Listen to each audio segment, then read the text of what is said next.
동력의 해가 떠오르면 어느새 중천에 걸리고 곧이어 서산으로 옮겨지면 어둠이 찾아옵니다. 밝음이 끝나고 어둠이 찾아오는 그 시간이 저녁입니다. 반갑습니다. 셋단자 644강입니다. 오늘은 어둠이 찾아오는 저녁을 의미하는 저녁 석자를 중심으로 하는 5개 한자를 셋단자로 해석해 보겠습니다.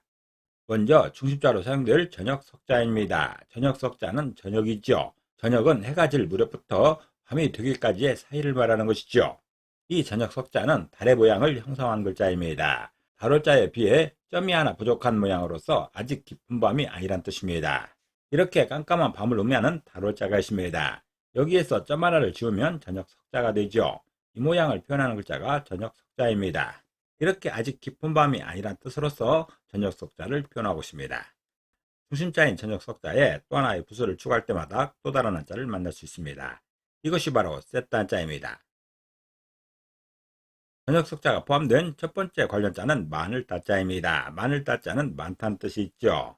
많다라는 것은 수요나 분량이 일정한 기준을 넘는 것을 말하는 것이죠. 이 많을 따자는 저녁 석자가 2번 겹쳐 있습니다. 저녁 석자는 저녁을 의미하는 것이죠. 그래서 많을 따자는 저녁이 지나고 또 저녁이 지나서 많다라 표현하고 있습니다. 다시 말해서 하루가 지날수록 생애의 기준을 넘어서는 것이죠. 오늘이 내 인생에 가장 많이 산 날이죠. 또 하루가 지나서 내일이 되면 그날이 내 인생의 가장 긴 날인 것이죠. 많을 따자는 저녁이 지나고 또 저녁이 지나서 많다라 표현하고 있습니다. 저녁이 지나고 또 다른 저녁이 지나가게 되면 하루하루가 쌓이게 되는 것이고 이렇게 점점 생애가 늘어납니다.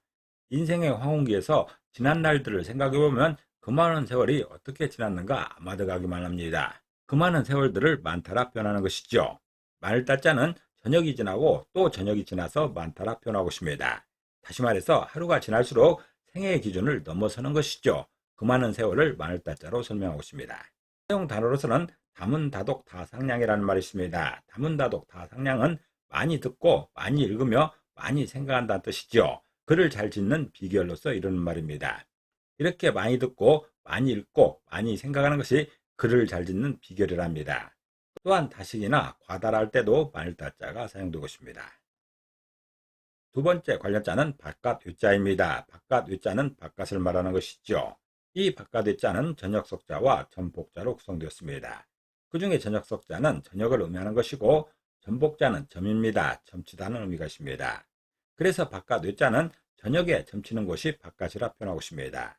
다시 말해서 저녁에 점치는 일은 관례에 어긋나기 때문에 바깥에서 한답니다. 요즘에는 그런 관례가 없기 때문에 아무 때라도 점치고 싶으면 치는 것이죠. 그렇지만 과거에는 그렇지 않았나 봅니다. 과거에는 환한 대낮에는 집안에서도 점을 쳤지만 깜깜한 저녁이 되면 바깥에서 점을 쳤다는 그런 풍습이 있답니다. 바깥의 자는 저녁에 점치는 것이 바깥이라 표현하고 있습니다. 다시 말해서 저녁에 점치는 일은 관례에 어긋나기 때문에 바깥에서 점쳤다는 것이죠. 사용 단어로서는 불출산외라는 말이 있습니다. 불출산외는 산 밖으로 나가지 않는다는 뜻이죠. 세상을 등지고 산속에 숨어 사는 것을 이루는 말입니다. 또 외출이나 외박을 할 때도 바깥의 자가 사용되고 있습니다. 저녁 석자가 사용된 세 번째 관련자는 이름명자입니다. 이름명자는 이름을 의미하는 것이죠. 이 이름명자는 저녁 석자와 입구자로 구성되었습니다. 그 중에 저녁 석자는 저녁을 의미하는 것이고 입구자는 입을 말하는데 이번에는 특별히 사람 그 자체를 말하고 있습니다. 그래서 이름명자는 저녁에 부르는 사람의 호칭이 이름이라 표현하고 있습니다. 다시 말해서 죽음 이후에 부르는 그 사람의 호칭이 이름인 것이죠. 이 이름명자는 역사적으로 평가받는 한 사람의 이름을 말하는 것이죠. 이런 속담이 있습니다. 호랑이는 죽어서 가죽을 남기고 사람은 죽어서 이름을 남긴답니다. 이때 이름이 바로 이름명자입니다. 사람의 이름은 뱃속에 있을 때 태명부터 시작해서 어린아이 때 이름, 어른의 이름, 호도 있고 죽은 이후의 이름도 있습니다. 하나의 이름으로 계속 가는 경우도 있지만 그때마다 이름을 달리하는 경우도 있죠. 그때마다 이름을 달리한다면 그 사람이 죽은 이후에 사용하는 그 이름을 이름명자로 설명하고 있습니다. 쉽게 말해서 묘비명에 적힌 그 이름이랄지 아니면 사람들이 기억하는 그 사람이 간 다음에 기억하는 그 사람의 이름이 이름명자입니다. 이름명자는 저녁에 부르는 사람의 호칭이 이름이라 설명하고 있습니다. 다시 말해서 역사적으로 평가받는 한 사람의 이름을 말하는 것이죠. 사용 단어로서는 명가명, 비상명이라는 말이 있죠. 명가명, 비상명은 말로 형성화된 이름은 늘 그러한 실제의 이름은 아니라는 그런 설명입니다. 또 명패라고 할 때나 명부라고 할 때도 이런 명자가 사용되고 있습니다. 네 번째 관련자는 죽을 사자입니다. 죽을 사자는 죽다는 의미가 있죠. 죽음을 의미하고 있습니다. 이 죽을 사자는 한일자와 저녁 석자와 비수 비자로 구성되었습니다. 그 중에 한일자는 숫자 하나를 의미하는데 지금처럼 글자 상단에 위치하면 하늘로 해석합니다. 저녁 석자는 저녁이 있죠. 비수 비자는 붓으로 사용될 때는 될 화자의 약자로서 되다는 의미가 있습니다. 그래서 죽을 사자는 하늘의 시간이 저녁이 된 때가 죽음이라 표현하고 있습니다. 다시 말해서 죽음이라는 것은 해가 져서 저녁이 되듯이 일생의 수명을 다한 때를 말하는 것이죠. 한 사람의 일생을 하루에로 비유한다면 아침 해가 뜰 때가 태어나서 어린 아이의 시절인 것이고 저녁에 해가 질 무렵 그때가 죽음이라는 그런 설명입니다. 죽을 사자는 하늘의 시간이 저녁이 된 때가 죽음이라 표현하고 있습니다. 다시 말해서 죽음이라는 것은 해가 져서 저녁이 되듯이 일생의 수명을 다한 때를 말하는 것이죠. 사용 단어로서는 구사일생이 있습니다. 구사일생은 9번 죽을 뻔하다 한 번 살아난다는 뜻으로서 여러 차례 죽을 고비를 겪고 간신히 목숨을 건진다는 그런 의미입니다. 또한 사망이나 생사를 할 때도 죽을 사자가 사용되고 있습니다. 저녁 석자가 사용된 다섯 번째 관련자는 벌릴 열자입니다. 벌릴 열자는 벌리다는 뜻이 있죠. 벌리다는 것은 일을 계획하여 펼쳐놓는 것을 말하고 있습니다.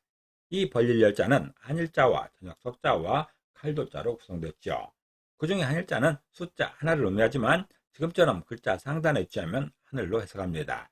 저녁 석자는 저녁이고 칼도자는 칼이죠. 무기를 말하고 있습니다.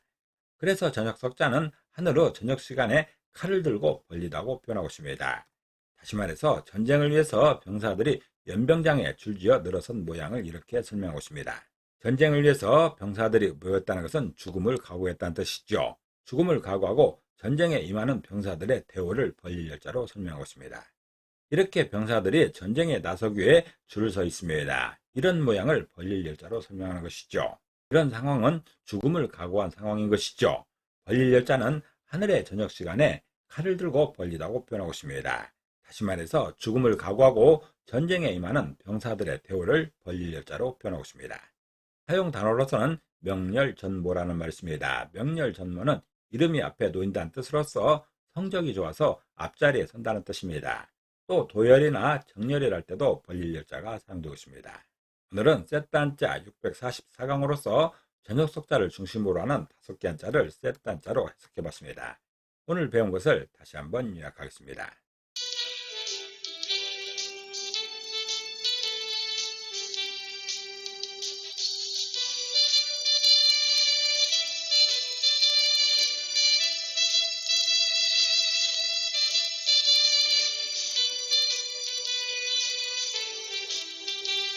오늘도 평안을 기도합니다. 감사합니다.